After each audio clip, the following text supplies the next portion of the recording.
غلط ہے, جھوٹ پر مبنی ہے, بلکہ آپ کو چاہیے, میڈیا پر فرض ہے, میں نے اسی لیے پوچھا, media should be free from any encumbrance from whatsoever. میں نے اسی لیے پوچھا. بات سنیے, کبھی درگاہ میں جائیے, درگاہ میں لوگوں کو یہ سوال پوچھ لیجیے. میرے پاس یہاں پر جب سے میں گھر میں بیٹھا ہوں تقریباً 4000 لوگ میرے پاس آج تک آئے. آج کے ڈیٹ میں 4000 لوگ ہر روز 10 ان groups of 10s 4s 2s 5s بلا امتیاز, اس کے بڑگام سے, گاندربل سے, دوسرے علاقوں سے کہتے ہیں ایسا شروع مزہ یہ وہاں درگاہ چاہنے بغیر. خاص طور پر پڑھے لکھے لوگ, یونیورسٹی سے پڑھے لکھے لوگ میرا خطبہ سننے کے لیے وہاں پر آتے ہیں, لیکن وہ آج کہتے ہیں کہ وی آر ڈپرائیوڈ, کہ ہم وہاں جاتے نہیں ہیں. اب جو اس وقت موجودہ امام صاحب ہیں میرے رپورٹ میں, میرے نالج میں, حالانکہ میں نے ان کی انکوائری بھی کی ہے, میں ایڈوائزر بھی رہا جب میں یونیورسٹی سے فارغ ہوا as professor in head, I was adviser in اوقاف. جو اس وقت کے موجودہ امام, آپ نے مجبور کیا مجھے کہنے پر, یہ جو کہتے ہیں اس کے ساتھ یہ ہے, یہ پہلے سورہ میں امام تھے, جناب صاحب سورہ میں. ان کے خلاف ایک بار جلوس ایک آیا, اس میں جلوس میں تقریباً 700-800 لوگ تھے. they were chanting slogans against him.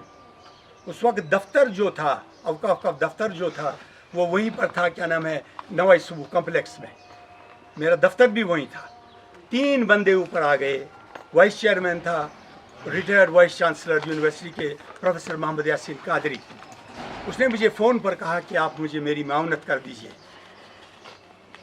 وہاں سے نیچے سے لوگ آ گئے جو ایجیٹیڈ تھے, انہوں نے کہا کہ اس کے خلاف چارجز ہیں, وہ چارجز میں آپ کے سامنے بیان کرنا مناسب نہیں سمجھا. میری بیٹیاں فائنل کویشچن, آپ مانتے ہیں, ایک سوال سر میرا یہاں پہ یہ ہے کہ آپ مانتے ہیں کہ مختصراً فاروقی فیملی کو پرٹیکولرلی جو ہے پن پوائنٹ کیا گیا ہے, ٹارگٹ کیا گیا ہے, جس وقت خامیازہ آپ بھگت رہے ہیں اور جس کا بھی نتائج نہیں نکل رہا؟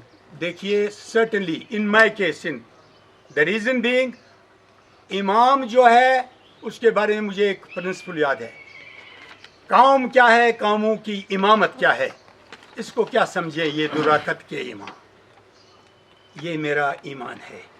میرا کام ہے لوگوں کو جگانا اسلامیات کی طرف, قرآن کی طرف, رسول اللہ صلی اللہ علیہ وسلم کی دین کی طرف, امن کی بات کرنا, خوشحالی کی بات کرنا, اور جس نے صحیح کام کیا ہو اس کی تعریف کرنا, چاہے وہ کوئی بھی. میری فیملی اپولیٹیکل رہی ہے, ہمیں کسی پارٹی کے ساتھ کوئی سروکار نہیں ہے. may it be national conference, may it be Congress, may it be B J P, may it be P D P, any party, کسی کے ساتھ کوئی کنسرن نہیں ہے. میرے پاس بحیثیت مقتدی کے جو بھی آئے, میرا مقتدی ہے, میں اس کے لیے دعا دست بدعا ہمیشہ رہتا ہوں. اور مجھے کیوں پن پوائنٹ کیا جاتا ہے, یہ آپ نے بڑے سوال. they expect me a puppet imam. I can never be a puppet. I can never receive a dictation from anybody. I will prefer my death. Why should I receive a dictation when I have, میرے پاس قرآن ہے, میں قرآن کا dictation لیتا ہوں. میں رسول اللہ صلی اللہ علیہ وسلم کا ڈکٹیشن لے کر عوام کے پاس جاتا ہوں. میں کسی کے پاس ڈکٹیشن نہیں لیتا ہوں. اگر لوگ مجھ سے یہ ایکسپیکٹ کرتے ہیں کہ میں ان